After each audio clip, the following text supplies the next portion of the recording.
अस्सलाम वालेकुम। लगता है कि भारत को लगातार ज़िम्मत उठानी पड़ेगी और अगले चंद सालों में चीन जब मज़ीद ताकतवर होकर सामने आएगा तो उसका जो असर इस इलाकाई खित्ते इस इलाके में पड़ेगा, इस खित्ते में पड़ेगा, उसमें यकीनन देखें ये सालों का काम, ये दहाइयों पे इसका इन्हिसार होता है और अगली चंद दहाइयों में, ज़्यादा नहीं, इसी सदी में होगा। खालिस्तान वाला मसला भी, कश्मीर वाला भी, और जो भारत के जो रियासतें हैं वो जो मिज़ोरम, तिरीराम, इस तरह का कोई नागालैंड और अरुणाचल प्रदेश, इस तरह के जो इलाके हैं वो जिनको चिकन नेक बोलते हैं, वो 5-7 रियासतें हैं उधर वो, तो इस सार्क ममालिक में मुझे लगता है कि कम से कम 5 ममालिक का मज़ीद इजाफा होने वाला है, आज नहीं तो कल। चीन ने तो ज़ाहिर है उनका जो इलाका अरुणाचल प्रदेश है वहाँ अपना नाम, उसका नाम भी अपना रख लिया है, जंगनान या जंगान। तो उन्होंने कहा कि ये तिब्बत के करीब है तो ज़ाहिर है इस पर हमारा ही हक बनता है, इसकी सकाफत, वहाँ का कल्चर, वहाँ का बहुत कुछ चीन के साथ मिलता है और वो उसको क्लेम करते हैं कि ये हमारा ही है। और वहाँ भारत ने क्या, कैसे याद होगा आपको कि चंद साल पहले चीन ने वो जम्मू कश्मीर के साथ जो इलाका एक लद्दाख है वहाँ काफ़ी इलाके हथियार लिए थे या उनका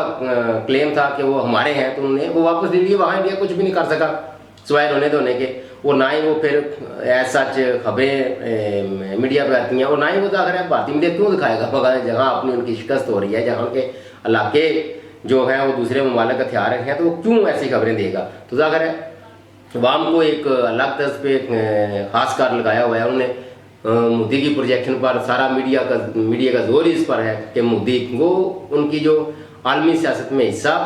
या कोई एक चेहरे का फेस अपना जो मुल्क का फेस सामने आता है, जिस तरह मनमोहन सिंह के दौर में आया था इंडिया का,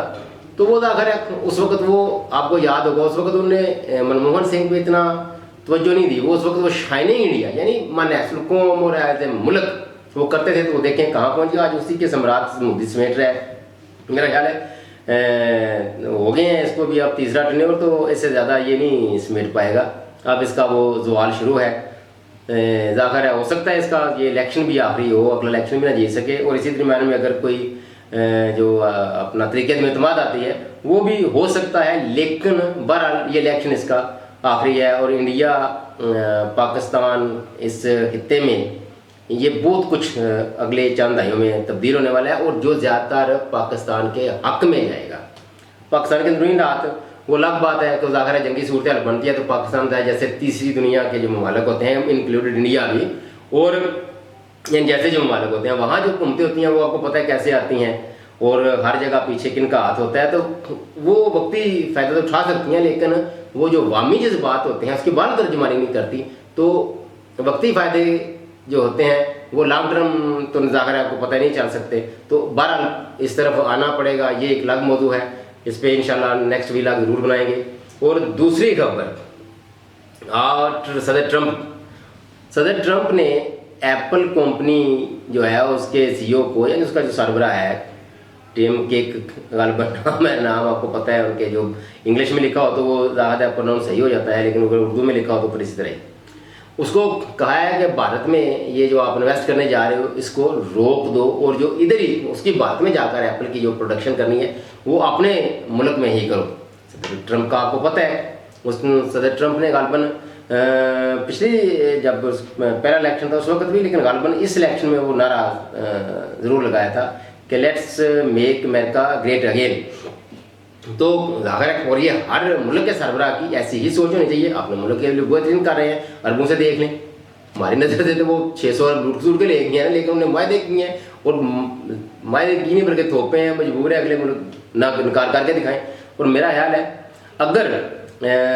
सदर ट्रंप के कहने पर एप्पल कंपनी वहाँ अपनी इन्वेस्टमेंट निकाल लेती है या कम भी इवन करती है, निकालती नहीं, उसको मुकम्मल वाइंड अप नहीं करती, तो भी इसके जो असरात हैं ना मुज़र और मनफी वो ज़रूर पड़ेंगे, और जो यूरोपियन ममालिक की इन्वेस्टमेंट है वो भी मुतासर ज़रूर होगी। और ये बार लाके इंडिया को सोच रहे हैं उसने क्या पॉलिसी इख्तियार करनी है, जो जी जाए करे, लेकिन ये बड़ी अहम डेवलपमेंट है। और ज़ाहिर है सदर ट्रंप जो उन्होंने टैरिफ के हवाले से कहा था कि मोदी ने हम पे टैरिफ लगाया, और वो जो भारत और अमेरिका की तजारत है उसमें वो हमें नुकसान पहुँचा रहा है। तो सदर ट्रम्प का तो आपको पता ही है, उन्होंने तो आते ही कहा था कि हम सब ममालिक पे वो 100% से ज़ायद, यानी 30-40-50 से शुरू किया, और चीन के साथ वो 100-150 की % टैरिफ पर ले गए थे, जो तजारत है जो आप इंपोर्ट एक्सपोर्ट करते हैं। तो जाकर है उसको फिर मुअत्तल किया। फिर ये एक बड़ा तरीका है कि पहले इतना दबाव डाल लो कि बाद में कुछ ना कुछ तो मिलेगा ही ना। तो सदर ट्रम्प अमेरिका के लिए बेहतरीन कर रहे हैं, वो अपने मुल्क के लिए, और वो अपने जो बिजनेसमैन है, मेरा नहीं यार, उनको आगे बाहर जो उनकी इन्वेस्टमेंट है बैरूनी दुनिया में, जाहिर है उनको बिल्कुल ही इतना मजबूर तो नहीं कर सकते कि वो उनकी मर्जी के मुताबिक सब कुछ हो जाए। जाहिर है बिजनेस ये कोई मुल्की असूल को कायदे ज़ाब्ते कानून भी है, लेकिन वो उन पर इतना दबाव ज़रूर डालेंगे कि जो बैरूनी दुनिया में अमेरिकन बिजनेस की इन्वेस्टमेंट है वो उसको वापस अमेरिका में लेके, और वहाँ जो बाहर बैरूनी दुनिया में है वो एक महदूद हद तक हो। और अगर ये करते हैं तो फिर हम इंडिया, जहाँ जो गूगल और यूट्यूब और एक्स और एलन मस्क और जो टेस्ला की जो तैयारी, BMW और मर्सिडीज़ की तैयारियाँ, ये आने वाले वक्त में इसका बड़ा मनफी असर चीन पे भारत पे पड़ेगा। और इसमें अहम किरदार मोदी की अपनी बेवकूफ़ियाँ, गलतियाँ हैं जो वो हिंदुत्व की बुनियाद पर सारे खित्ते में लागू करना चाहता है। दुनिया एक खास हद तक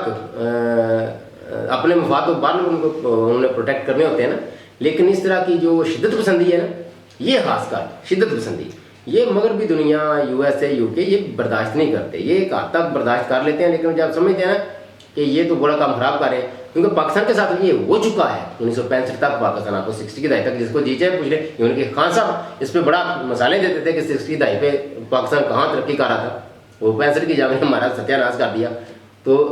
ये जंग नहीं, ये झड़पें थी, और ये झड़पें ही मोदी की जड़ों में बैठ जाएंगी। अब तक के लिए इतना ही, अल्लाह हाफिज़।